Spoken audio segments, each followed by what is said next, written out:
มาทั้งเกิดทั้งกายเป็นวันจิตใจในปัจจุบันธรรมเป็นของมนุษย์นี่สาวอะไรท่านข้างหูก็ตั้งไปข้างหูกำลังเลื่อยไป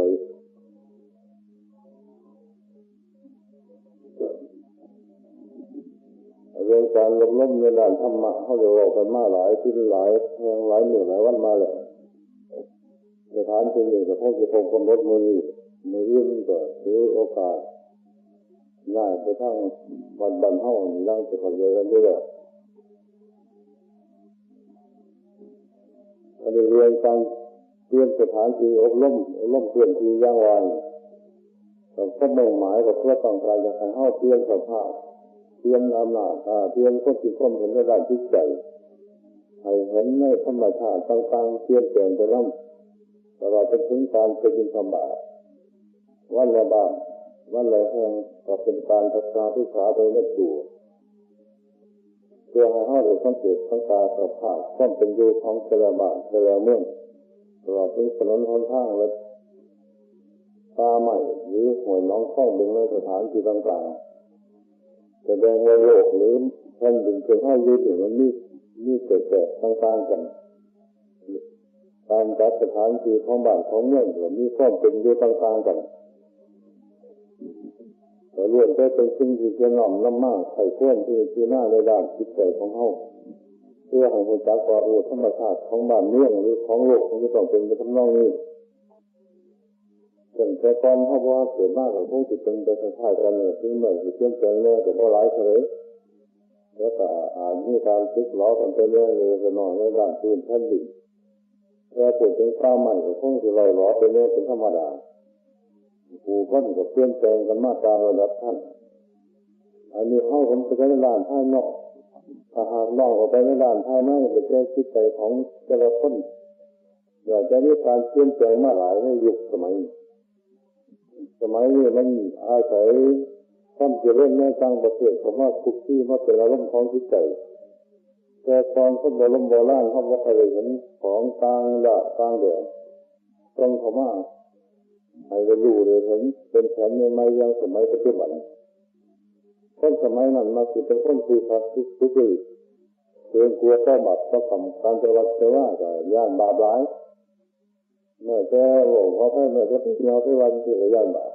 เอาสิ่งที่หัวที่หางยังตามเรื่องกันมีภาวะเพราะว่าเราไม่ต้องวาดเกรงกลัวเคารพหลอกร้ายการไปทอดกระถิ่นเยอะไปนั่นคือต้องเอาดินไปนั่นตัวว่าดินติดดินเรามาดินไม่ว่าติดดินเรามาไว้ข้างนอกเป็นการทำไล่สภาพพื้นที่ของวันนั้นมันลอยไปทำไมต้องเอายันดินติดดินเรามาไว้ข้างนอกต้องทำไปไว้เพื่อก็แสดงว่าเป็นคนที่ขาดสิทธิเคารพหลบนอกต่อขึ้นกับพุทธธรรมประสงค์ในสิ่งต่างของสมัย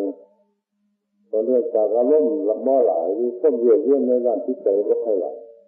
จากมาสมัยนี้คนห้ามันว่าข้อเยื่อมันจะเคลื่อนกันไปทั้งโลกเกี่ยวกับวิทยาศาสตร์ซึ่งสมัยโลกปัจจุบันมันจะเริ่มวิทยุโทรทัศน์โทรภาพการส่งข่าวการคมนาคมการสื่อสารเนี่ยมันจะเริ่มตกลงคนนี้เป็นอะไรยึดแห่งไหนย่างไหนเป็นคนดีผู้ดีเยอะเลยก็เลยจะยิ่งกันตัวถึงสำหรับผู้ดี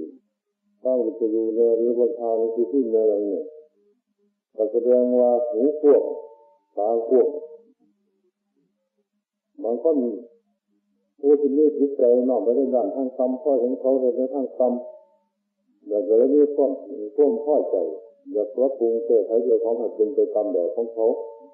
ยังเมืองหลังเมืองข่าวพยนต์ต่างๆแล้วนะไอ้เรื่องนี้มันเป็นเครื่องเยื่อเยื่อทำให้จิตใจ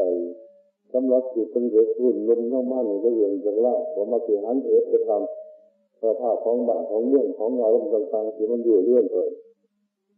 วัฒนธรรมของต่างประเทศมันลั่งไหลเข้ามาสู่ประเทศไทยรับประทานเลยภาษาเลยเนี่ยซึ่งเขาบอกที่พระพุทธศาสนาเขาก็มาสื่อนักโน้มเรียนกันในทางศาสนาของเขาให้แล้วไอ้พวกที่พวกพลังตัวนี้มันเลยมาจากที่ศาสนาจิตที่ศาสนานี่ทู่แต่ในการไปวัดไปว่ายังสมัครจิตแต่สร้างไม่สมัยแต่ทางโบราณ ลักษณะอย่างการแต่งตัวโดยมากผู้หญิงกับผู้ชายเกี่ยวพ่อๆกันแหละทุกคนการตัดผมตัดเข่ากับเกี่ยวพ่อๆกันแหละการพูดกับต่างให้เหตุเดิมเหมือนกันที่กันผมยาวที่กันก็ได้การเสียงรังที่กันนั่งที่กันแล้วก็จะเลิกเป็นไปบางที่การเสียงรังธรรมดาเลยถ้ายังตัวแบบการที่ทับเหมือนจนว่านั่งกราบก็เลยทำมานั่งเล่นกับมันล่องกระเพื่อมแต่เป็นการบังคับจะไม่ตัวก็ให้กราบให้ไหวก็ให้เขาหลบนอกก็จะพูดไปทำประท้วงถ้าพูดถึงผู้หญิงบางครั้งแต่นุ่งหน่อยห้มหน่อยหน่อยเรื่องกราบไม่ถึงเลยถ้ากราบเรื่องมันก็จะไปให้ออกเลยอันนี้ก็เป็นการห้ามกราบห้ามไหวซึ่งเป็นสิ่งประเภทนี้ในทางพุทธศาสนาอันนี้ถ้าเจ้าจำรับไปรวมไปอันนี้เขาที่สังเกตเห็นว่านี่เป็นมาสมัยปัจจุบันไอ้เรื่องนี้จะของเราคนติดวัดคงในการแต่งตัวในระยะในเวลาที่ไปวัดไปว่าในเวลาที่ทำบุญทำทานก็ให้ถือว่าสถานที่นั้นเป็นสถานที่เคารพนอบน้อมเป็นสถานที่บำเพ็ญคุณงามความดีหรือสังวรระวังในร่างกิริยามารยาทต้องประพฤติเป็นการเคารพต่อของพระธรรมประสงค์ได้แรกว่าจะเคารพในสถานที่ไปแบบเดียวกันก็เที่ยวไปต่างอากาศไปใช้เรื่องอย่างความเดือดเขาก็ไปทำเรื่องของเขาทำไปตั้งหลังเมื่อละพันเมืองในประวัติแต่ว่าจะทำเป็นได้อยู่ละทุ่นรักๆที่ไหนแต่นี่ทำเรื่องหนังเรื่องละพันอยู่ที่การหลังนี่เรื่องหมอลำมูขอมันเลยว่าเลยเขาก็เป็นมันก็เลยพ่อๆกันไอ้เรื่องของนี้เขาเป็นเหตุเสื่อมสอนจิตใจของเด็กน้อยหรือเด็กคนนุ่มหันหันเหไปในทั้งเฉพาะเคารพในหลังธรรมะธรรมโมหรือเคารพต่อสถานที่เกิดแก่วันว่าศาสนานักเขาจะถือว่าเคารพผู้อาจารย์เลยสำหรับผู้ที่ปฏิบัติศาสตร์เพื่อให้ความดีสอนสมัยก่อนอย่างผู้ก็อย่างมันบอกจะให้เป็นเมื่อนี่หมายถึงว่าการแสดงความเคารพเป็นสิ่งที่เปลี่ยนเรื่องหลายสมัยปัจจุบันถ้าท่านจะเข้านับถือพระพุทธศาสนาการไปวัดว่าไปยึดวัดก็ควรจะบวชซึ่งจะนั่งกระบวชแค่ว่าบวชสมัยปัจจุบันนี้บางที่ก็กำหนดมือสีนี้เลยไว้ก่อนเลยเมื่อว่าบวชเพื่อประโยชน์อย่างไรล่ะโดยมากการมาบวชก็ใช่ก็ว่าอะไรผลละเราหาได้ทั้งจิตใจเยอะกันแสดงว่าจิตใจมันมีความโน้มเอียงมาทั้งโลกดึงมาจนว่าจะติดสินน้อยเยอะกันแต่เป็นเชื่อเป็นขนาดลำต่างเยอะเลยบางคนทั้งที่ท่านมาเป็นคุณงามความดีเป็นสิ่งที่จะนำชีวิตของเจ้าของให้ถึงรู้ความบริสุทธิ์เดินตามแบบของพระพุทธเจ้าทุกคนผู้ใดจะต้องการเป็นเอกต้องการแบบพระพุทธปฏิบัติของใครดีเมื่อวานเที่ยงมาเลยไม่เรียกขาดท่านว่าหนักตลอดจนถึงเจ้าลายของผมผู้ใดแต่ย่อมรับว่าเป็นรักเกียรตินันดีหรือรับสิ่งที่เรียนดูก็ไม่ถึงเลยนี่รักแต่ผมเป็นทีนั่นรักพระพุทธศาสนาเมื่อว่าท่านทำท่านสูงแต่ว่าผู้ที่มาประพฤติปฏิบัติหาได้ง่ายเดียวอันนี้จะเป็นการหาที่ดีอย่างที่แบบนี้ถ้าแก้ว่าสำหรับผู้ที่นี่ถ้าเราติดเชื้อกับงานเป็นเรื่องเรากับไปดูเรื่องนี้แต่พอเป็นงานเป็นตัวเกี่ยวกับในครอบครัวอื่นแต่ของเราก็เป็นอย่างมากไม่ติดเกี่ยวมันดึงที่แต่ไปในทางต่ำเพราะว่าคุณงามความดีของเขามันของเส้นไปถึงอะไรทำเลยของนี่ร่างกายที่จิตใจสมบูรณ์บริบูรณ์มั้ยตาหูจมูกลิ้นกายใจแต่พอท่านมั้ยพ่อที่เงินได้พ่อที่ทำเลยพ่อที่พระพุทธเจ้าทุกท่านรักแสงเห็นตามแบบของตนเขาคงจะดีอยู่แล้วว่าสิ่งทำเนี่ยเป็นสิ่งที่จะนำตัวของเขาให้ได้รับต้นสู่ความเจริญในทางข้างหน้าความข้างหน้าที่พร้อมถ้าพร้อมเขาอยู่กับท่านสังขารกรอบทั้งโลกให้ใจเย็นนี่หายไปเป็นการแก้บาปแก้กรรมไปในตัวพร้อมทั้งที่เป็นทุกข์ก็บริสุทธิ์แต่นี่เพราะอำนาจสินธรรมท่วมปากว่าคนทั้งทั้งมั่งทั้งรักษาหนึ่งอยู่บ่ได้ยึดพอจิตใจลำบากลงไปใช่ไหมล่ะแต่ว่าการปฏิบัติเลิกไปอยู่ยังใจเลิกไปอยู่ยังถูกขัดขืนทำน้ำพาข้าวไปข้างนอกอันนี้คือห้องกันนาคิดด้วยกันนี้เกิดมาเป็นคนต้องขอตั้งชาไม่เลิกกันมาบวชมือไม่เลิกไม่เป็นหญิงกับเขาเลยนะมาเป็นคนแต่แบบพวกเราใจเรื่องสุ่มเท่ร่างกายที่ใจจะหักเหกันมาจากบางคนอาจจะเกิดไม่ได้ว่าเขาไม่ดีก็ได้บางคนอาจจะไปเป็นอะไรก็ไม่ยักผู้ที่เกี่ยวข้องกับเรื่องรุ่นเท่าหรือเกิดกันเท่าเลย ในระยะจึงนี้พระพุทธศาสนานี่รับคำสั่งคำสอนเป็นสิ่งบริบูรณ์ด้วยบริขัดตัวบกพร่องถ้าที่อยากจะเป็นปฏิบัติถึงธรรมเนี่ยไม่ได้เกิดแต่นี่เกิดในกายในที่เกิดของเขามันก็ไม่ได้นี่คิดเต็มที่ไม่ได้คิดในบทต้นหมายของบ้านของเมืองยิ่งเขาที่ส่งเสริมว่าเป็นผู้ปฏิบัติถึงธรรมดีเราแก้แล้วคิดแต่เขาดีมาที่หันเห็นไปข้างต่ำนี่เป็นปัญหาที่ต้องคิดการว่าท่ามทาวใจมือแล้วจิตใจมันมูรถมันมูแต่มันง่วงมันเอาไว้ตั้งนานละเป็นข้อผิดพลาดนี่ที่ถอนแก่ดังอยู่เลยแล้วก่อนของเราเพิ่มไอ้ยังไม่ได้หายเขาละข้อตรงนี้ละแล้วถ้าท่านไปเจอของเห็นถ้าท่านจะของที่เขาเป็นปฏิบัติอยู่จากเห็นต้นหนาก็ตาแก้แหละก็เลยมันตรงอันไม่ได้คิดว่าเขาต้องสั่งเพื่อน้ำเพื่อนดีได้เลยนี่เป็นปัญหาที่เราต้องคิดถามตัวเจ้าของอยู่เชื่อเจ้าของอยู่แต่คิดยังไงไปย่ำเนื้อได้ก็ยังเลยเขาอยู่มาจะเจอเฉยมาแหละเรื่องของลูกเห็นไม่ได้ใครกับใครกับแกก็เยอะหันเป็นยาที่แกมันรักใครกับเธออยู่มาเลยเราถึงไม่ต่างต้องน้ำต้นดีเชื่อระยะหนึ่งคนอื่นกับท่านเราไปหาเอาต้นดีมาจากใครไม่เราตีประเทศนี้ทุกศาสนาเขาก็มุ่งไปดูข้างหน้าต้นดีแต่หลักของพระพุทธศาสนาของเขานี่หลักเกิดผลจริงทีสอนไม่ตายไม่คิดใจของเขาโดยตรงแม้จะใช้ระหว่างอย่างเรื่องของพระพุทธศาสนาพยายามพระพุทธเจ้าต่างก็ดีเรื่องผู้ใดคนผัวเรื่องลำพัดนำเรื่องอันนี้ต่างหน้าในส่วนสมาอาชีพต่างๆนั่นในการอาชีพแต่เลยมากกับข้าบุญกำท่านยังฟ้าตามประท่าของเขาเอาจะทำคนนี้การรักษาศีลถึงหาแน่ถึงแก่แน่กับฟังเสียงฟังธรรมบางที่ก็นั่งสมาธิภาวนาผู้มีศรัทธาในบางที่ผมมีภาระยั่งยืนแต่พอจะไปเขาออกเขายกว่าวันละคนละก็เสียไปเลยบางที่กับพ่อสบายหนักไม่ใจคนเดียวกันนี่แต่ก็เป็นประเภทนี้แต่บางท่านก็เอาจริงเอาอย่างนี้นะแต่นี่อันนั้นก็ถือว่าถ้าจะมันเป็นยืดเบื้องหลังเป็นกองสนับสนุนกองเสบียงแต่สำหรับใครจะพอสมมีเป็นหน้านาลุ่มหน้านาที่ไปอ้างความที่พวกกองเสบียงอาหารมาเลยคงไม่มีทางอาหารเด็กเดียวต่อสู่เอาจนถึงขีดเอาไปถึงขีดเรียนแล้วก็ไม่ยังเป็นผู้บุกหนาหรือผู้บุกเบิกผู้ไปก่อนถ้าผู้ไปก่อนถอยหลังกิโลอะไรก็ไม่ทั้งหรอกทั้งหลังไม่ได้ไปเรียนแบบนี้อันนี้ต้องรับตัวข้อเนี่ยมันเป็นแนวหนาในการปฏิบัติศีลธรรมในหน้าวัดเดียวพอหลงด้วยเป็นผู้ต้องเกินอัตบริฐานเกินหลบเรียกว่าเป็นนักรบนักพจนักต่อสู้มองในทางถอยแล้วเราอุปสรรคของในการทำงานอันนี้เรียกว่าการต่อสู้ไปจนถึงอย่างอันนี้ไม่ใช่เป็นผู้ที่จะหาเด็ดเดียวตั้งสติตั้งขันติท่อมไว้เป็นแนวหนามีความอดทนมีความผัดความเพียรแต่จะได้อะไรก็หมายความว่าทุกสิ่งในโลกที่ต้องต่อสู้กันนะเพราะเขาเกิดขึ้นมาต่อสู้กันโลกว่ามันเกิดมาเองโลกนี่แต่ว่าเอาของโลกมาเป็นสมมติก่อนเลยแค่ผ่านดินหลังเข้าว่าจึงเลยน่าว่าเป็นหลุกเป็นหลังของเขาแต่ยังจิตวิญญาณเป็นของสิ่งมาสิ่งที่ในร่างกายของเขานี่จึงเรียกว่าธรรมชาติรูปหรือเรียกว่าวิญญาณเรียกว่ามาโนมันอาจยังอาจจะขับข้องปฏิวัติกันไปหรอกแต่เมื่อเรื่องพวกเนี่ยคือความรู้อันนี้แหละพวกเราเรียกรู้สิ่งนี้สิ่งนี้ในร่างกายของเขาท่านจะมีออกไปแล้วเราไม่น่าได้ถึงเลยมันเราเข้าสู่เกิดเหตุอยู่ว่ามันหลับตาของมันถึงไอ้เจ้าธรรมชาติรู้อันนี้แหละที่มาพุทธันรักเก่งเป็นไปเพื่อความดีให้เห็นมีความเห็นให้ถูกต้องตามคำร้องคำสั่งหรือคำสอนของพระพุทธเจ้าเราเข้าราจะเข้าโลกอยู่เนี่ยแก้ว่ามันถูกโลกดึงไปแล้วแก้ว่ามันดึงไปนี่แหละ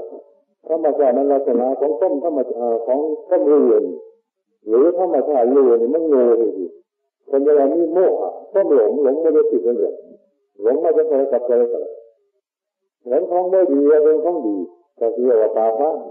เวลาตาหนึ่งตาเมื่อจะพิจารณาเลยแต่ก็ไม่ได้ทุกคนรู้ยิ่งเห็นจริงไม่เยอะทำทั้งหลายเป็นผู้ทัศรู้ทัศธรรมเห็นไปตามสภาพความเป็นจริงเล่นมือจะกระว่างแสงสุดจะกระว่างเห็นไม่ทันจะทำไม่สู่ของคนอื่นข้างหลังกำแพงนั้นคนว่าในเรื่องใจเราไม่ต้องถูกต้องยึดรักอะไรกับใครละถูกต้องยึดรักอะไรเรื่องทำไปเลยเห็นได้เลยเห็นจะเกี่ยวไหมก็จะเป็นหมายแบบนี้แจ้งตั้งเป็นไม่ก็เกี่ยวไหมก็จะล่างไหมก็จะเกี่ยวไหมก็ยึดพวกเรา เรื่องของผู้ตัวของหัวจริงมันจะเป็นไปทั้งนั้นเลยแต่ถ้าเรื่องของโลกแต่ถ้าเราผู้เป็นลูกจริงเนี่ยมันว่าแล้วแต่ว่ามันคือยึดเราเคยกับเลยกันอันนี้เขาจะคอยเชื่อเลยยึดเลยถือเลย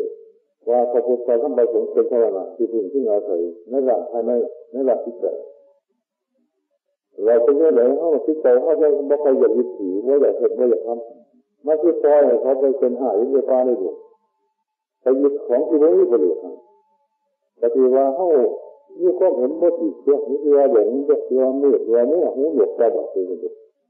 ทำลายก็ไม่คิดเรื่องเพราะไปยึดของมีสาระตัวอยู่คิดว่าไปในการทางมาได้แล้วไม่ได้อยากไปที่บันเด็กเล็กน้อยได้ไม่หมดที่ตรงนี้เลยมันก็ไม่เรื่องมากกว่าโลกนี่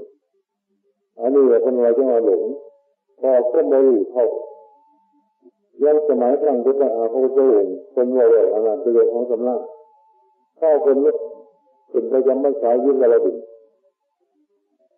เมื่อลงมาแล้วมาโปรดสันโลกแต่ตาสายสารพัดเยตุเรื่องสังกัดสารพัดข้าวมันว่า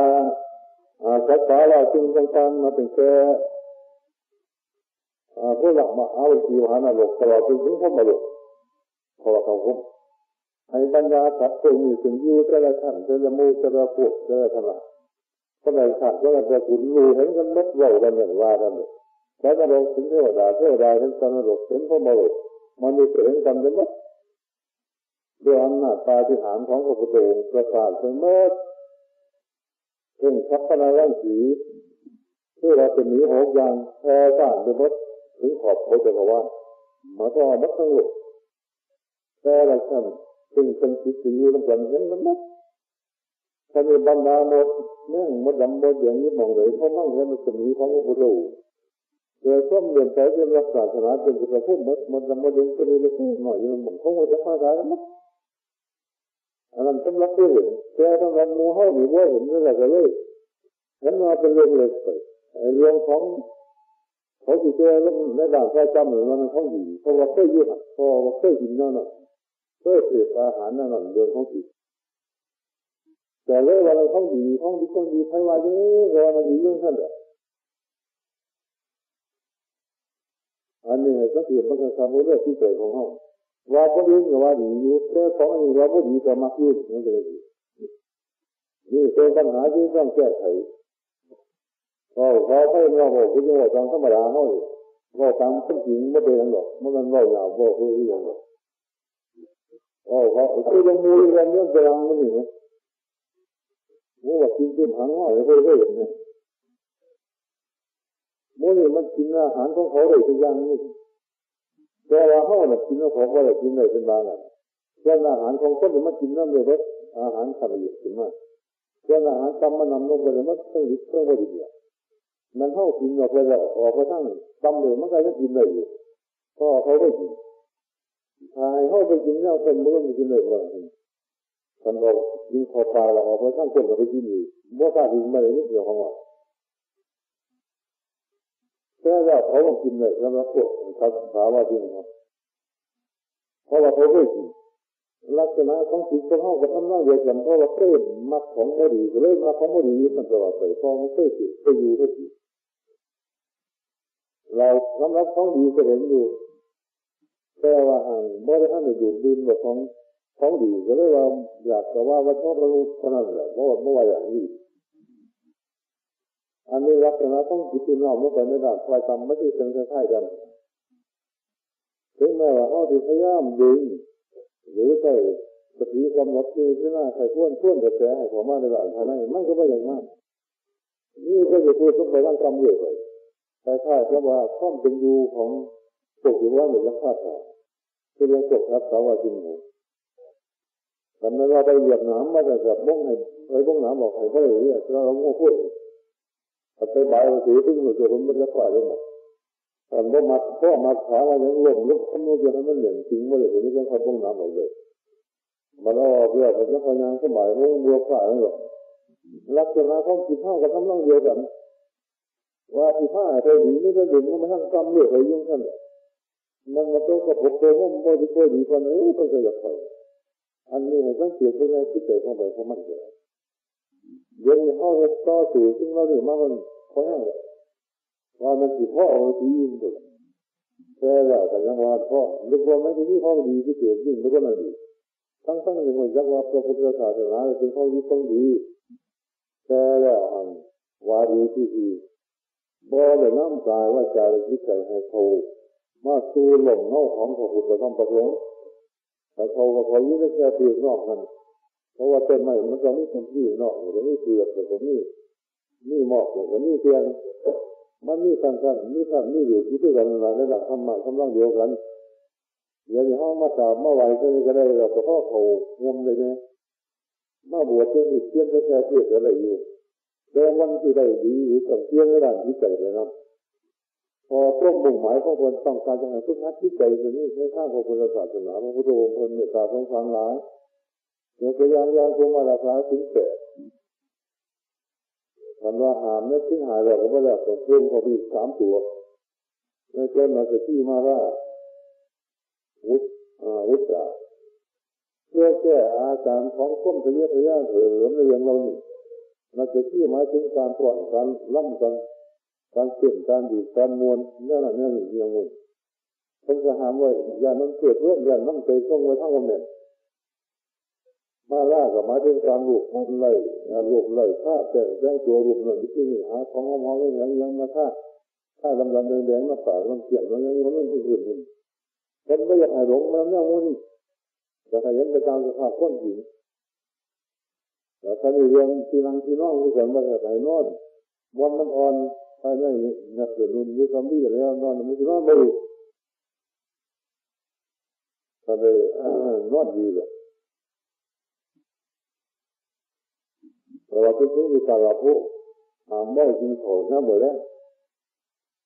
ตั้งแต่กินเพื่อเดียวกันนี่มันก็ยังหนักยังรวมเลยยังหาโอกาสที่บำเพ็ญสิ่งทำไม่ได้ที่ใจเลยนะเพราะของนี้พอผมเจอเรื่องนี้มันก็ถูกขาดไส้เขาคนนี้มันจะต้องเกิดขึ้นควบมันเมาคนนี้ว่าหน่อยเท่าไร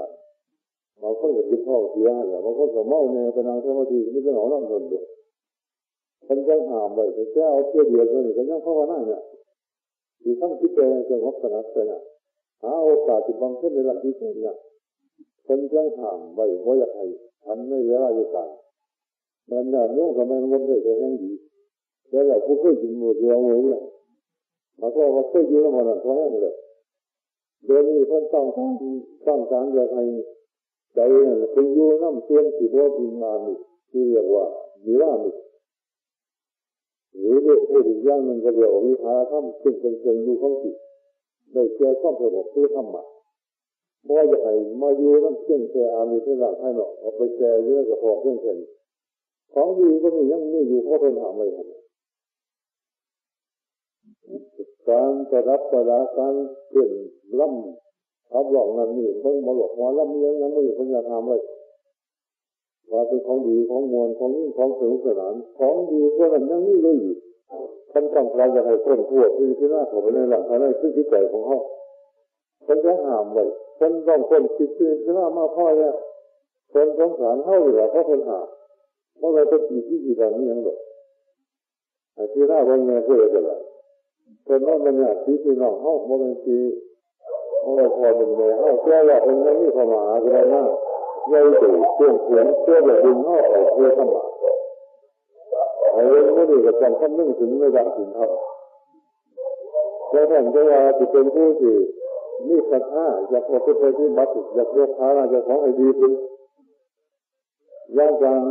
ที่เขาเลยมากปฏิบัติด้วยการจับนิ้วเยอะอะไรอย่างที่พระพลาเรียเดือนหนึ่งเป็นเรื่องแค่ว่าให้ตั้งขันติหรือสติควบคุมจิตใจยืนในอารมณ์มาได้หนึ่งยังที่ว่ากันมาแล้วมั้งเพราะนี่ก็เนี่ยเรื่องอยู่บางคนทั้งมีเป็นใจของทั้งที่นี่สติเกิดของกันนี่เพราะมาต้นคนนี้ยิ่งของยิ่งอะไรกันจับด้วยกันเท่านี้เลยนะดีมันแย่ยิ่งแย่ซึ่งมันมีสาระประโยชน์น่าจะเป็นบาปเป็นกรรมง่ายเลยนะให้ถามว่าเราเพื่อเป็นอย่างไรก็ให้เป็นหลักของเขาจริงให้กินเหล้าก็จริงให้ไปเที่ยวงานนี้ก็จริงมันเนี่ยเขามีแค่เบื่อแค่นี้เราเที่ยวของสลับไปเยอะแค่นี้ หรือที่ว่าเราที่เรียกว่าไม่ปฏิวัติเกิดไม่ติดเกิดไอ้ที่ว่าวันนั้นที่ว่าเอาใจให้ยืนในสถานที่อะไรที่มันลึกเดียวกันนี่ซึ่งเป็นสายทางเดินของพระพุทธองค์ที่ว่าเดินไปทางนี้ของพระพุทธเจ้าพาผู้ต้องการบรรลุตามความเป็นจริงถ้าว่าจะต้องยิงกระเด็นแม่งนอกนั่นแหละทำมาแล้วมันเดินไปพาท่าไปในหลักไปต่อใช้ไปเห็นน้องไปว่ามีประโยชน์แค่ใส่ยิงกันด้วยอันมันมีเป็นปัญหาที่เขาก็คิดอย่างคุยอยู่ว่าจะสังเกตต้องไปมากกว่าอย่างนี้สังเกตต้องการที่โง่กว่าอย่างนี้ไม่ได้มีท่านมีงานเป็นข้างในอย่างไรเพราะมันแสดงมาทางนอกมีการขนองขึ้นมายังต้องพูดถึงขนองมันเป็นแบบนั้นแหละขณะนี้ทางทั้งบุคคลวิธีขึ้นมาเลยอันมันนี่เป็นเรื่องของกิเลสขนองถึงมาเทียบมาสมบูรณ์ในจิตใจของเขาเราไม่ได้ที่เป็นแต่เพื่อความสงบให้สงบเพื่อหน่อยนิดเดียวขนาดนี้จะตีสังวรมาแล้วก็ต้องคิดแบบยืนในวันเดียวสักน้อยหนึ่งเพราะว่าให้มันดีเพราะว่าให้มันเรียนต่ำคนละคนอีกคนที่บอกตอนนี้ก็คือว่าคุณจะนี่แหละต่ำคนอีกเขาว่าได้โตขึ้นในเรื่องของว่าไปเที่ยนบนโลกมันไม่ยิ่งเป็นอย่างนั้นมียิ่งไปเสียงคิดเรียนต่ำกันท่าอยู่แต่เราไม่ถึงไม่โตขึ้นในเป็นเรื่องข้อมือคิดแต่ของเผยว่ามันเป็นเรื่องทำมันพอไม่ออกข้าได้ให้ก็ปอกให้ก็หาความมันเพราะการธรรมดาเราเอาร่างกายเข้ามาสู้พระศาสนาที่มาอยู่ในวัดในว่าเลยใจมันจะออกไปทั้งนอกเลยมันเป็นเพื่ออยู่เราคันเอากายให้ใจมันเล่นเราพูดคันกายเอาไว้พูดใจมันจะเลี้ยงคำว่าวันนี้อย่าเพิ่งมุนลำท่าเรื่องบางสั่งบางข้าวอันนี้พูดแล้วจะเห็นกันตัวแค่ว่าเป็นยังว่าเสียไทยให้ตอนถามหรือมันจะว่าเสียว่าอะไรมันมีหลักฐานที่เสียว่าอะไรเรียนจะว่าจะว่าเสียว่าเป็นสีมันของอะไรเป็นธรรมดาเราไม่ได้ใครต้องขอทานอยู่ดึงไว้เขาเลยก็ถือว่าจะฟังถึงเวลาพูดนี่ก็ว่าที่เอาทานอยู่เราพูดอยู่หุ่นทรงข้าวไปลำบากทั้งเรื่องข้าวท่ายังวันท่านยังมาท่านพ่อข้าวเลยไปเลยเราเริ่มเห็นคุณงามความดีในทางศีลธรรมว่าเป็นคนดีเสมอการมาเป็นน้ำว่าขังเมื่อเพื่อถูกเพื่อจะร่างมาดีแสดงว่าคิดเลยว่าคนนอกสมัยนี้หนักไปกว่านี้หรือว่าเป็นของหนักเสมอดึงให้มันขัดสมัยก่อนก็จะน้อยๆเป็นเรื่องในสมัยตาหารแต่ละสาระเราไม่เคยเรื่องของลูกสมัยนี้เท่าห้องชีวิตมันก็ยังจะเรียนหนีเรียนรับติดกันขนาดมันจะของโง่หรือของฉลาดอยู่อันนี้ก็จะเห็นว่าเป็นเรื่องถูกให้ถูกมันแต่ร่างแก่นี่จริงละไอ้เรื่องก็ไม่รู้เท่าวันนี้ละผ้าจะเข้าดึงผ้าไปในร่างกายจับร่างกายเกิดขึ้นมาแล้วก็ที่มันคือพวกนี่อะไรจะไม่คือแบบที่เรื่องคนท่านที่ว่าที่สั่งให้ไปคุณงามความดีในชีวิตหนึ่งเกิดขึ้นมาเป็นคนจะหกที่เจ็ดที่แปดที่สี่หกที่สี่แต่ว่ามันไปสั่งมันจะเป็นด่านไฟต่ำนี่เป็นหน้าที่ยันมันก็ทั้งซ้ำกันแต่ก็จะของมันยิ่งดีกว่าจำยังมืออันนี้ขอให้ที่หน้าเบิ่งเนี่ยนี่แกมาอยู่ในด้านธรรมะเองเป็นต้นข้างของพระพุทธองค์มาเป็นเดินหรือพาลูกเจ้าคนเป็นเดินไปให้เขาสมาธิคือว่าเป็นหัวใจยึดเดียวเท่านี้แหละน่าเสียใจกำลังเราอยู่ผู้ที่เขาเป็นอุปนิสัยเนี่ยบางคนก็เป็นมีประสบการณ์ในเรื่องกันหน่อยเพราะยังบอกว่าจะขึ้นมานี่ไม่ได้เรียนฝันเลยไม่ได้เรียนนอกฝันแต่ก็เรียกว่าถอยไปอีกเลยแต่เขาถอยไปอีกหลายเนี่ยเกียรติเขาเลยนี่ความผิดนั่นเป็นไม่จริงคนนี้ว่าเขาจะเลยอันนี้เป็นเรื่องว่าแก้ไขเรื่องว่าที่ร่างเป็นไงไขกันใจของเขาจะตาเขามีบ่เลยว่ามีทั้งหรอกเรื่องว่าจะว่าอะไรมีโทษอะไรไม่มีอะไรมีประโยชน์อะไรไม่มีประโยชน์ก็ว่าจะพอได้หมายจังหวะก็เรียกว่ามืดแต่ละมือจะพอจังหวะมือนักตาก็มืดหูก็มืดจมูกก็มืดลิ้นก็มืดใจก็มืดกายก็มืดมืดมืดแสดงอะไรที่มาที่น่าเสียงทั้งหมดเราทำเป็นที่อะไรที่มีทั้งไปเลยคนหนึ่งที่ว่าไม่หาเจ้าของเลยที่ว่าสงสารเจ้าของเลยที่ว่าไม่ตาเจ้าของเลยนี่เป็นอะไรเรื่องมันนี่นี่น่าเสียมือเราอาชีพ นี่แหละสิขาสิกิตบาสิปัญญาสิกิตสิขาสิกิตบาสิปัญญาสิขาสิกิตบาอุปชาสังขาตุโลอามาปฏิโลเราได้เราใช้อาชีพสิ่งอาชีพจิตอาชีพปัญญาซึ่งเป็นการทำให้สิ่งยิ่งทำให้สมาธิยิ่งทำให้ปัญญายิ่งเราคันบ่ได้เราจะได้รับคนว่าที่ให้ยิ่งได้เลยแต่ที่นั้นตัวนี้มันก็จะเป็นเรื่องตัวเองแบบเราไม่ได้ติดยาวเนี่ยเป็นละครั้งทั้งอันนี้ไม่ได้สอนกันหรอกเรื่องหาเห็นเรื่องขอบเรื่องขั้วเรื่องยังเรื่องอายุอาชีพไม่ใช่เรื่องของผู้สอนกันเลยหรอกแต่เขาตั้งเรื่องอาชีพคือในเรื่องนี้ที่เขาสอนกันหลายเลยเจ้ากันได้ไม่แหละแต่ไม่ได้เป็นลังคนเขาเลยเป็นเรื่องนึงแต่มันตั้งเรื่องสอนกันเลยถ้าเยอะนี่ไม่ได้สอนเองหรอก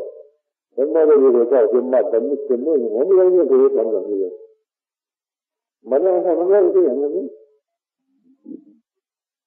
อันนี้ว่าการพูดจริงนี่เลยสั่นมันรักษาพุทธะแนะนำกันตามแบบของพระพุทธเจ้าพระเจ้าเป็นเรื่องแค่ว่าตั้งขันติธรรมคือความบกพร่องแล้วก็มีสติคือความเรารู้ติดตามธรรมชาติรู้คือจิตใจของเราอายุยังไม่เลยแค่หาไปเรื่องสมาธิใจมันหาไปเรื่องคัดของแล้วหาไปเรื่องว่าคัดหลุดนั่นนิดนี่แล้วก็นั่งทำเก็บความควรมีแล้วก็คิดที่ท่านนั่งไงงงเอาเนาะถูกขาดลำพาหลุดนั่นนิดนี่หาเขาท่านหนีก็ท่านท่านอยากจะหาเรื่องมันไม่ดีกว่าอันนี้ดีเราไม่อยากเลยอันนี้เราเห็นที่เราดูท่านด้วยใจใครใจมันแต่แสดงว่าใจมันแล้วก็ป้าที่ให้ว่าสาธิตป้าคนนี้ให้พวกเขามาคือสำรวจเขาดูอันนี้เขาเรียกว่าก็ทำไล่ล่างฐานจะของอยู่อันเมื่อกี้แต่ผมนึกว่าเป็นเขาดีเลยเห็นเขาอยู่ในสิ่งเรื่องขาดเรื่องขันไปเลยแต่ว่าเวลาคนมูหนอนเขาก็ดีมูเขาเรียกว่าดีมูเขาพันก็ดีมูเขาก็สะอาดดีเลยบ้าเมื่อเล็กเราเองเขาจับเราอยู่เราคิดเรื่องเลยเราต้นดีนี่จะน้อยอยู่เขาก็จะให้เนี่ยว่าอะไรที่หน้าถ้าไม่ตาเขาไม่ได้ดีมันเป็นอะไรอันนี้ก็เลยแนะนำให้ฟังหรือว่าฟังแบบว่าจนลงจนถึงผีจิตก็ลงถึงจิตอยู่ไอ้นี่ปัญญาชีวิตใช่ป่ะอันนี้เขาจะที่หน้าเห็นเลือดในหลักใครไม่ใครหนอกที่หน้าในร่างกายในธาตุที่ขันธ์อายตนะยังมืดเห็นในบัดวาอูตาจิตแต่เขาว่างรับแหละเขาถึงเห็นชัดในเรื่องเราโอ้ร่างกายตอนนี้มันครับเพราะว่ามาอยู่ตัวอย่างนึงคนเดียวธาตุของโลกดินน้ำไฟลมเราของข้างนอกถึงเกี่ยวกับเครื่องอุปกรณ์มาบรรลุเรื่องรักษาเจ้าของยังสมบัติฐานเนี่ยไฟหลอกมาแต่คำเชื่อว่าเครื่องอุปกรณ์นิดหนึ่งเป็นชัดเจนมากมาบรรลุเรื่องร่างกายตัวนี้อายุทั้งแล้วมาสนไปได้ก็ถือว่าได้เอาจากกันเนี่ยมันถึงเครื่องไฟดียึดใจมันจะมองเห็นธาตุในเรื่องเราธาตุที่ว่าเป็นธาตุเห็นมันมัดเรื่องร่างกายของเขาแต่เดียวกันธาตุตัวมันดินน้ำไฟลมได้เป็นกฎของเขาถึงรักษาอยู่ตาคุยไม่เป็นหน้ากระหลงหรอกของทั้งหลอกแดนรถในเมืองจักรวาลแสนขุดจักรวาลตัวเป็นทำร่องเดียวกันเห็นมาที่เคยขับเคยกันมาเลยใจมันที่เห็นชัดต้องเป็นสิเลยเนื่องจากปัญญาที่น่ารู้เท่าท่านในเหตุการณ์มันมัดหลอกเห็นไปตามสภาพต้นเป็นสิ่งหรือเห็นไปตามสัจธรรมเพราะของเราเนี่ยยังล้อมลงสู่ใจหลักวัดเป็นของวัดเพียงเป็นถูกเป็นอากาศมัดใจมันที่เห็นชัดลงไปยังนี่ร่างกายมันมันที่นี่อันนี้ก็วันแต่ถ้าเพื่อว่ามาตั้งยืนเราจะรับไปกันของข้างนอกเราด้วยกันถ้าว่าเขาไม่มีแล้วมันความรู้มันดีความรู้ความเห็นมันว่าเปลี่ยนแปลงหรอกมันจะนั้นเลยดึงละงานอย่างนั้นที่เวลาหนอนเราใจเวทจากฐานมันไม่ดีหรอกเมื่อวันกินมันนอนมันขี่มันอยู่ใจเขามันจะไปสมันนี่หลายอย่างมาหลงอยู่ในชาวบ้านทางโซ่ของคนของเจ้าของเงินเกี่ยวเขาเจาะอะไรใจของเป็นหกตัวมันไหลออกคือสิ่งที่เขามีแต่ว่าใจผู้ที่ไม่มีปัญญาได้หลงเลยแล้วก็มาเขาดิ้นเขาหนีก็แล้วกันของมันก็เลย แต่พอนั้นเห็นเรื่องที่ไหนมันก็ยังไปยุ่งกันนี่เราก็มองดูว่าเขามีปัญญาเสียสละแค่แต่ที่ว่าโสดต้องเวทที่ว่าตื้นที่ว่าลายจะของเราแต่มันก็ยังค่อยแห้งสุดแต่สมไปสมัยเฉพาะว่าทำมันก็ยังกากมองแล้วเหมือนว่ามันจำเรียนก็จะจำมันต้องโผล่แล้วเราก็ต้องก้มหลังในหลังที่ใจมันไม่ทั้งถอนรู้ว่าพนันนี่มันขนาดที่คิดกันนี่มันว่ามีหลักของมีหลักที่บังในโลกเปิดเผยกันยุ่งเสมอเลยว่าปัญญาอากาศอยู่กูมันมีการมันมีนะโลกโลกกูโลกนี้มันสว่างโลกอยู่ทั้งวันก็คือแม้ที่ยังปิดใบบังมันก็แล้วมันก็สว่างอยู่กันแต่ว่าจิตใจเขาเป็นยังเหลวมันก็สิมันจะเกิดอย่างว่าอันนี้เราต้องแนะนำนี่ต้องสอนมันหาที่นี่ที่หน้าในร้านมันเป็นของอาตุหาตัวทั้งร่างกายเขาจะทำนองเดียวกันของมาหลอกยันเบ็ดในโลกแต่เห็นชัดๆยังถึงในจิตใจของเขาก็รู้เขาถึงจะเห็นชัดตาจิตใจเห็นออกไปสิมันจะเป็นห้องนี่อย่างไรเนี่ยมันแต่ผมจะว่าเป็นยี่ห้อมันของตัวอีกอย่างหนึ่งมันไม่ยิ่งก็ยุ่งเลยอยู่การจะต้องเล่าก็มีก็จะผมเราทำเห็นท่านเรามองส่วนใหญ่แง่ก็ไม่แง่ก็ไม่จนที่มองมองคนตอนนั้นมันยังพ่อจะเองแต่แสดงว่าที่ใจว่าปุ่มขวงเขายึดของนอกจนเกินไปซึ่งเขาจะถึงมันในหลักใช่ต่อเพราะว่าจะผ่าจะยุ่งเพราะว่าที่อย่างนั้นนี่เลยเขาก็เลยเจ้าคนห้องคนเรียกคนตะกูลด้วยกองกองคนเสียหลักว่าเลยทั้งบริษัทแต่แสดงว่าหัวหนวกคนพอบุญยังก็ได้คนจะปรารถนาพุทธคุณแต่แสดงว่าตาบอดจะไม่เห็นน้ำมันมันดึงเคยเจอที่มองเลยตั้งใจของหัดอะไรจีวรบอกตั้งใจของหัดภาวะของผมบดจุดจัดเข้าสิ่งว่าจะเกิดทั้งคนจะเกิดจีวรมาบดีบดูมันว่าติดโบคือที่น่าเลยอันนี้เป็นของหน้าที่เป็นอันนั้นเป็นยังมั่วจะต้องหนีก็ไม่หนีน้ำผลคนว่าเพราะว่ายังมาเสือเพราะตั้งอยู่ในเราคนนี่เป็นดันทุรักในตามเดียวเขาจะบอกเราจะให้เขาจะรู้เลยว่าปวดดีกว่านี่คือข้อข่าวพัทยามันก็เลยว่าที่เราเป็นมาเกิดที่เป็นของไม่รู้คนก็เลยมายินยกไหนเนี่ยเรื่องมาคนมีท่าเรื่องคนข้างคนอีกขันห้ามว่าฉางหรือว่าถ้าบอกเราจะไปปุถิมาแต่ว่ามีห้างหรอกไม่เว้นที่มาเสียสันว่าถึงว่าผู้ผลมาเล่นมาหลอกคือยังเข้าถูกแล้วพัดเลยขอวุฒิมือมือน่าไม่ซื่อหรอกมันอันนี้ต้องรับให้ต่างจะเข้าขึ้นไม่เหตุเรียกว่าต่ำคือผลต้องต่ำต้องสั่งเอามาตัวผลสั่งเอาคนนั่งคนดีนับเบื้องแรกจะข้างจะถึงที่เราถึงไปพระพุทธองค์ต้องบำเพ็ญบารมีพุทธราชาพุทธราชาธรรมให้เต็มรอบบักเดินบารมีทำที่สัตว์แล้วก็จะเป็นฤทธิ์เป็นศาสนาทั้งหมดอย่างนี้อันเขาจะต้องเอาไปปฏิบัติดำเนินการแบบของคนหรือว่าอย่างนั้นเดี๋ยวนี้ก็ยังว่าเขาทางกันกับหาทั้งดินกันไปเลยอำนาจการจำพันยังปุ๋งแห้งแจ้งกับพันยังไหลกับคนขึ้นได้อย่างเรียนไปเลยเอาไปว่าเลยสิเที่ยวพ้นแรงไปแล้วคนนี้ถ้าทั้งที่เขามาปฏิบัติในทางจิตใจเพื่อแยกโมยเรื่องของแก่ที่วัดนี้พอเราโมยแห้งเนี่ยพอเราแห้งอยู่แล้วเขามันเห็นอยู่เลยรู้ไปเลยว่าจะเหนื่อยรับที่หน้ามากันเราก็มันจะเขียนหนังสือเลยเขาบอกเกี่ยวกับอะไรยิ่งพูดบอกเขาหาผ่าหาเพื่อมาให้มึงมาดูกันแต่ว่าเราถือว่ายังเอาอยู่แต่ถือว่าถือให้กล้องไฟเขาก็ดีหมดเลยแต่ถือว่าคือถึงจะทำให้มันจะน่าละอายแค่ไหนทีนี้พวกนี้โอ้จะป่านนี่อันนี้ทั้งห้ามาบอกว่าเป็นที่มาสิ่งทำอยู่ดิอันนี้จะประกาศจงพวกในโลกเขาได้ยิ่งไม่ตัวมันก็ดีไม่ยิ่งเขาปฏิบัติเขาเชื่ออะไรยิ่งพวกไม่ใช่ตัวเล็กขึ้นแต่ตัวไม่ใช่ตัวใหญ่พวกแต่แสดงว่าหนาปั้นให้ทันทีเลย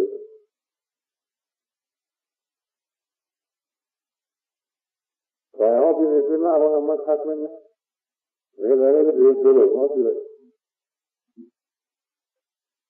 เมื่อเห็นบอกว่าจะมีกระท่ามาทำบุญทำทานว่าจะต้องเพียงเอาทำบริการข้อคนของเราใครก็เล่นก็รู้ถือบาตรถือกระโปรงเล็กไปว่านี่มันจะพูดอะไรเขาเหลื่อมใสได้ที่เหลื่อมใสได้ผ่าผ่าก็ผ่าก็บวกเข้าจะมาอยู่มันเดียวก็สูงกว่าโลกอยู่มันก็เดียวก็ดิ่งมันเดียวก็แค่บวกก็กระจายพอเห็นผ่าก็ผ่าก็ผ่าเดี๋ยวนี้เขาให้เรื่องอำนาจผ่าก็ผ่าขึ้นจนมุ่งมั่วแล้วของอุปสูงนี่เป็นต้องใช้ความพาราหันนี่เมื่อเราจะของหนีเลยนี่เลยยุ่งเลยกินเลยเลยสอยเลยนั่งเลยนอนแต่วันนี้ถึงที่เราที่เรื่องเรียกว่าไม่อยากยิงอาศัยคาถาของพระพุทธองค์ผู้จักต้นของศาสนาบอกว่ามันจะของดีหรือไม่ผู้อื่นเราจะของดีมันก็ต้องเจอของอื่นเราเรียกว่าเป็นพายยังห้อยอยู่หรือห้อจ่อหรือห้อพิบัติหรือห้ออย่างอันนี้มันเป็นเราต้องมาคัดกันด้วยหรือห้อเปียกห้อผีห้อที่กรอบห้อหาปอกเนี่ยมันก็ต้องมันจะของมันจะพูดอะไรมันเรียนทำพูดพูดอยู่แต่ว่ามันดีแล้วเดี๋ยวของที่ดีน้ำผ่าตาชาวผัดตัวนี้ต้องใช้ความพลาดเขาบริโภคคนนี้เขาเลยมาพูดแม่เราฟังจากคนคือต้องอย่างแบบแต่น้ำมันทำมาที่ใช้พูดเลยอยู่ตัวอย่างยังขั้นธรรมดามันเป็นหลายแต่นึงต้องที่เราคิดเรื่องต้องผูกต้องขันต้องไปต้องมาต้องน้ำห่อนน้ำมูลต้องอะไรต้องน้ำหงน้ำหวานหลายอันขั้นอย่างอันมันมีเรื่องอำนาจของขาดราคาพันที่ให้เราเรียนนะแล้วเขาที่หน้ามือเราเองเขาไม่อย่างไรเขาติดต่อสอบแค่บุญคุณเลยเสียสละมากมันยุ่งเรื่องว่ายุ่งดีปนีว่ากินดีปนีว่าซื้อดีปนีว่าเขาอยากจะดีมากคนเลยมันว่าเรื่องงานซึ่งลูกซึ่งใส่เนี่ยเรื่องอย่างมือเลยว่ายุ่งดีปนีหรอกเจ้าของว่ากินดีปนีหรอกไม่ซื้อมาผู้ใหญ่ปนีหรอกไม่ซื้อไปเลยเสียงไม่ซื้อหรอกร่างไปตรงนี้เมื่อเรื่องขนาดนี้ซึ่งของพระพุทธศาสนาตัวเราใจเจ้าของมันเป็นยังไงให้คิดเอาเหมือนกันถ้าเป็นคนนุ่มคนแน่นก็ธรรมดาเราเจ้าของเรามีเท่าไรจิตแค่เขาห้องที่ลงแบบนี้อยู่หน้าเราคนแต่ตัวนี้เราจะหาจุดเปลี่ยนอะไรอันนี้ว่าเรื่องเปิดเผยใส่ของมันในแห่งนำแห่งนี้อันนี้ว่าที่เราเห็นในสัตว์เจ้าของเราพูดเป็นรู้เป็นไม่ได้หรอกถ้าเป็นหน้าที่ถ้ามาไปถ่ายนี่ก็บอกไปถ่ายนี่สิหรอกอันนี้ให้น้อมแล้วไปคิดเป็นเคยที่เชื่อให้เพื่อนมึงไม่ค่อยจะเดี๋ยวนี้เขาได้น้ำมาเป็นลูกของพระพุทธเจ้าเป็นสักยบุตรได้รับเชิญพระบริฐานอุปชาอาจารย์เกิดเป็นสมเด็จทั้งสององค์เป็นผู้ได้เป็นธรรมะแท่นพระสังฆราชหรือว่าพระสังฆราชแต่พวกนี้ยังคงบดไม่สมในประเทศไทยคนนี้พูดสิว่าปฏิบัติแล้วแล้วเขาไม่ดีนะคนนี้เป็นเรื่องมากเลยแต่ที่เป็นลูกเขาติดต่อแค่มึงคนพนันลูกอย่างนี้เลยแต่เจ้าไม่ติดเป็นสิ่งเป็นธรรมมันก็จะพอเป็นแก้หาเนี่ยว่าแบบนี่เป็นปัญหาที่ต้องค้นคิดแล้วผมมาโยงที่แล้วนาที่ประสบประการหลักขันใจมือผมว่ามันสายทั้งมือจะเล่นตัวเองมาเป็นไงคุณมันหาข้างใจไงก็อย่างนี้ตัวฟ้องผู้ที่ไปแต่คุณต้องบอกผู้เล่นแต่คุณปฏิบัติมาเพื่อเด็กเกิดเดี๋ยวผมว่าเกี่ยหน้ามันจะไปเกี่ยยังไงหรือว่าเกี่ยหน้ามันจะไปเกี่ยหน้าระยะนี้ที่เราระยะที่เขาเห็นสกัดโยงเสียมันจะแก้ไขมันสิแล้วเกี่ยมันจะตัดสินถ้าเห็นจริงๆว่าเกี่ยเอาเรื่องหัวมันไม่ยังจะพอทั้งขลาดมาบวชให้กูก็ไม่ยังนี่หรอกทำอะไรกี่นี่ก็ได้พอทั้งอะไรก็จะเป็นนี่พูดมาสิ่งนี้ก็ต้องเลือกสิ่งนี้เขาพวกเขาพอเขาอีกทีนึงมันขึ้นมาแล้วเนี่ยมันรู้ใจประเทศน่าคนหลายแต่เยอะคือผมข้อคนนั้นเลยที่นำตัวเนี่ยนี่คือเขาเครื่องแค่สมาธินิดหนึ่งครั้งแต่ว่าบ่ได้ เห็นมาอย่างที่หลวงพ่อวัดพระพุทธองค์คนสอนไว้เพื่อให้เป็นเครื่องคัดเกลากิเลสบางอย่างมันคัดเกลามันเป็นกิเลสมันหลายเข้าที่นั่นเหมือนกันอะไรแล้วเรารู้ว่ามันไม่บาปเลยแต่ก็ไม่บาปเอาหัวทุกข์ก็ไม่บาปที่น่าอายุหันมาเป็นของเป็นคุณหน่อยที่เรียกเป็นของแต่ของเนี่ยเพื่อนอะไรก็ไม่แค่ไหนขนาดนี้บางอย่างมาทำที่หันบางอย่างเราไม่ไม่เลยเอาไปอะไรเนี่ยเขาจะโผล่ของที่หันมันไม่ยังไงซึ่งพัดซึ่งเนี่ยซึ่งไม่ได้อะไรซึ่งเรื่องพัดสายกลมยินมาคุยมาข้าวมันก็ถืออยู่ซึ่งบางทีบอกให้ซึ่งสุดๆมันรัดพวกคนที่กินเนื้อหวานท่านเนี่ยซึ่งเนี่ยเขาก็เล่นงานมาเนี่ยเราไม่เป็นไรเอาผสมมาเจอด้วยกันแบบยุ่งกับประเทศกลางก็ผสมกันน้ำไล่เนี่ยน้ำไล่เหลวกันน้ำไล่ขุ่นเนี่ยแต่พอเรื่องพ่อลงมาเนี่ยไปหันเนี่ยหันจะเคยเนี่ยพอที่ไม่ท่องห้องมันเกิดที่เกิดหุ่นพระโจคนว่าแล้วเนี่ยจะยิงเราว่าหาคำว่านั่งหลบไปเลยว่าคำนั้นไม่ได้บางทีเนี่ยเพราะเราเห็นความสุขเยอะเราเลยก็เลยเนี่ยมาที่แรกเราเชื่อหน้าจากที่มันละหุ่นมันฉะนั้นเราเลยเรากันเราลึกเหมือนกันเลยก็โดยความว่าตั้งใจน้ำตาน้ำหมูน้ำจูบน้ำดีน้ำใสไปว่าติดเป็นคนนั่นแหละเขาเนี่ยจนโลกคู่ไปถึงเรือภาษานี้หรือภาษาสัตว์ทัดนี้ก็ว่าตายอย่างนี้แต่ดูของอะไรเพราะอะไรเยอะเยอะของคนอยู่แล้วภาษาทุกประเภทวันอะไรเป็นแนวแล้วแต่ว่านั้นนึกชื่ออะไรเป็นผู้นี้เป็นผู้หลงมันแต่อันนั้นว่าโมหะมันพวกคุ้มมาจนมืดมิดไม่ได้หมายให้หรอกเราคนเราบาปไม่ให้เป็นกันหรือไม่ได้คิดอะไรอย่างนี้ไม่ได้ติดแก่ใครอยู่ท่านบางคนพอเราที่นี่ว่าจะติดแก่ใครอยู่ว่าที่หน้าไปตามข้องโผล่แต่อันนี้ทางหมายว่าแก่บาปซ้ำนั่นมันก็เท่าผีเรื่องของเราของรูปเวลาแก่บาปเด็กนี่บาปซ้ำกันนี่กันทันทีเชื่อมันมาเรื่องที่มากบาปนี่ก็มากบาปนั่นที่กันนี่เราจะเข้าถึงว่าถึงกับเราใจห้องเห็นยืดเยื้อแสดงเห็นยืดเส้นสามต่อเราสามารถยืดสิคือว่าจะเกี่ยวไขจะของไม่ต้องเสียนั่นผมนี่ใช่ไหมนี่เป็นปัญหาที่ต้องคิดขึ้นว่าให้คิดแล้วเราก็ถือว่าปีหน้าจะเป็นยังไงเราเข้าเที่ยวว่าเดี๋ยวยังเสื่อมมาเที่ยวอย่างนั้นแต่ไม่ขาดเลยยังชีวิตต้องเป็นหน้าเข้าดินี่แต่แค่มาสิบวันเองนี่วันเดียวไปซ้อมมือที่ไปเหมือนเราเข้าจะคึกคักตายเลยเราไปร่างกายมันจะเสื่อมเลยตายเราที่ไปยึดถืออย่างนี้ได้ว่าสมมติจะพ่อจะมอง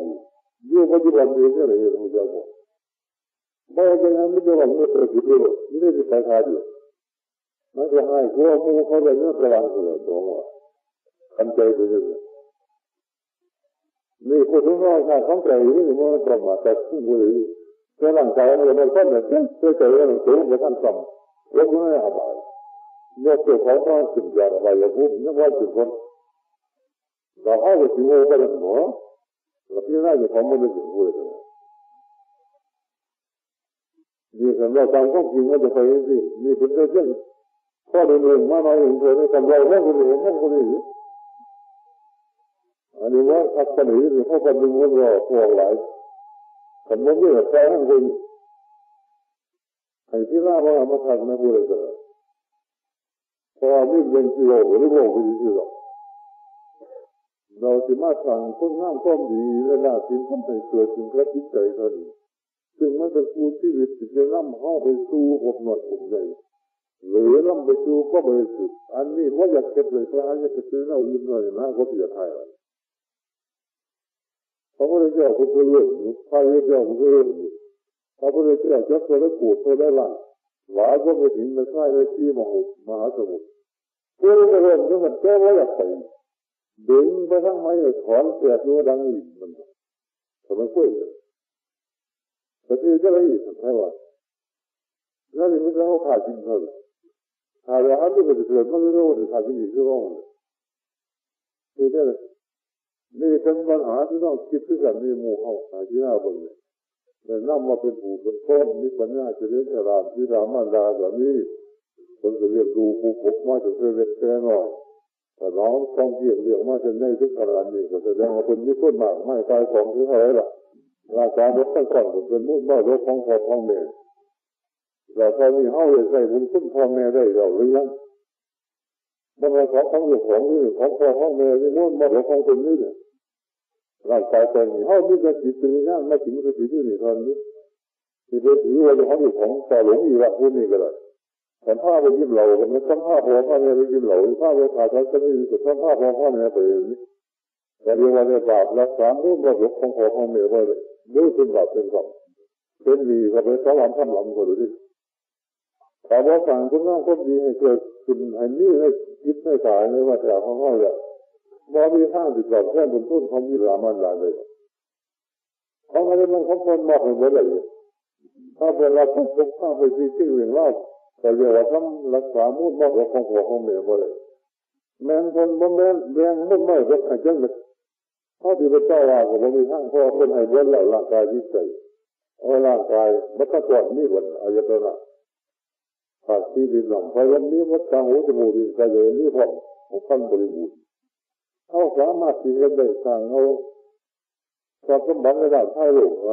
ก็เลยในด้านทางธรรมก็เลยแต่เรียกว่าเป็นเรื่องน้อยลดดังเดินไปได้ง่ายชั่วแสดงว่าพอเวลาคนมากคนเดินแล้วคนว่าอย่างนั้นก็เป็นหัวนี่มันก็ผิดที่นอกจากเข้าที่ผิดที่มีแต่เข้าที่ต่อแค่บุญคุณของวิรามันดาไปเลยนั่นแต่ว่ายังถ้าไปทำได้ยังบุญถ้าไปเป็นตัวนะถ้าพอพ่อเนี่ยไปรักษาให้ว่าแต่ถ้าจะว่าเข้ามาเขาที่อยู่บนยุคเจริญหนึ่งคนเดียวหรือว่าชาวบ้านชาวเมืองเป็นอยู่ขึ้นราคาคนอันนี้ว่าเป็นก้อนของวิรามันดาแล้วก็มาเขาอยู่แล้วมาทำได้คนครับแต่มันอยู่ทางโลกเขาปรับคากันดีเพิ่มกันดีเรื่องอะไรล่ะพอมาค่อยมาเผาเราไปมันหอดกันไปด้วยแล้วเราในกรณีในต่างคนนั่งโคตรดีกับใครเนี่ยเราเห็นหน้าบดีกันก็มาเนี่ยมาฝ่ายเอาเนี่ยมาทำไรแต่ยิ่งที่เป็นบาปเป็นกรรมขึ้นก็ไปเมื่อเขาว่าขอรับเจ้าของทำไรเจ้าของแต่ทำไรดีดรามาด่าวงสาขนาดเมื่อทำไรวงสาขนาดขึ้นดีดรามาด่าแล้วทำไรพระศาสนาไปแล้วทำไรมาจะพูดจบเดี๋ยวว่ามันไม่ทันทำไรอยู่ไปเป็นเกินทุกฝ่ายให้คิดตรงนี้เราเพื่อที่มักกี่ไรกันนะแต่ไปเห็นหนอนนี่เมื่อสมมติเป็นชาวบ้านเลยไปเห็นพวกอะไรเนี่ยจะวางไปกินเนี่ยห้องห้องอยู่แต่ว่าไม่ได้อย่างเลยแต่ไปเห็นว่าเห็นเพื่อเป็นหน้าเกียรติตายจะได้ก็มาหย่อมเกี่ยงเกียรติตายหย่อมนิดหน่อยก็ไม่อยากขาดเอาไปเล่นชอบมือเล่นอะไรเนี่ยมาเกี่ยวอีกเพราะงั้นแล้วก็นักก็นั่นอยู่มันต้องเขาดีๆเลยที่เขาต้องไปกินเด็ดกูไปเกียรติตายใช่ไหมมันจะไปกินเด็ดเนี่ยมาก็นั่นเราไม่ได้ลบมาคุณนี่เลยถ้าพูดว่ามันดีสมมติว่าเราต้องพูดมันก็ถือว่าเรื่องต้นศาสตร์ของไอ้ที่เราเอามาทำเรื่องอะไรกันล่ะเดี๋ยวเป็นแนะนำมาเพราะเป็นแนวทางเพื่อเป็นปัญหาที่ต้องคิดต้องนึกต้องใช้ต้องฟองต้องที่หน้าเบิ่งให้ตัดสินให้คิดใจของมึงพอสิพ้นเอาหน่อยสิพ้นทำได้เลยสิแก้ใครยังเลยเมื่อไรว่าไหนอายุห้าสิบห้าใส่แค่เลย